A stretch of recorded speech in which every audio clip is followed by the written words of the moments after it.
ನಾನು ಯಾವತ್ತೂ ರಾವ್ ಕಾಲ ನೋಡಿಲ್ಲ, ಯಾವತ್ತೂ ಗುಳಿಕ ಕಾಲ ನೋಡಿಲ್ಲ, ಯಮಗಂಡ ಕಾಲ ನೋಡಿಲ್ಲ. ಯಾವತ್ತು ಸೂರ್ಯಗ್ರಹಣ ಇದೆಯಲ್ಲ, ಯುಗಾದಿ ಹಬ್ಬದ ದಿನ ಯಾರಾದ್ರೂ ಮಾಂಸ ತಿಂತಾರೇನ್ರಿ?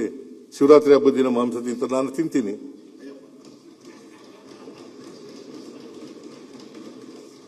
Nothing wrong. ಎಲ್ಲ ದಿನನೂ ಒಂದೇನೆ, ಹಬ್ಬ ಅಂತ ಮಾಡ್ತೀವಿ ಅಷ್ಟೇನೆ. ನಾನು ಈಗ ಅದು ಅವ್ರವ್ರ ನಂಬಿಕೆ, ಅವ್ರವ್ರ ನಂಬಿಕೆ. ನಿನ್ನ ನಂಬಿಕೆ, ನೀನು ಈಗ ಶಾಲಾಕ ಬಂದಿದೆಯಲ್ಲ, ಯಾಕೆ ಹಾಕ ಬಂದಿದ್ಯಾ? ನಿನ್ನ ನಂಬಿಕೆ ಅದು.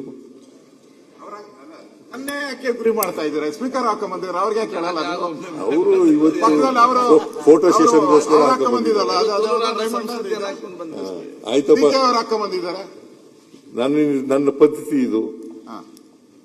ಮೊದ್ಲು ಖಾದಿ ಹಾಕತ್ತಿದ್ರೆ ಆಮೇಲೆ ಈಗ ಸಿಲ್ಕ್ ಬಂದಿದ್ದೀರ. ಈಗ ದೇವೇಗೌಡ ಹಾಕತ್ತಲ್ಲ ನಂಗೆ ಆಕಳೆ ಆ ತರ ಶಾಲೆ ಹಾಕತ್ತಿದ್ದು, ಅದು ಬಗ್ದಾಗೆಲ್ಲ ಬಿದ್ದೋಗ್ಬಿಡೋದು. ಅದಕ್ಕೆ ಇದನ್ನ ತಕೊಂಡ್ಬಿಟ್ಟೆ.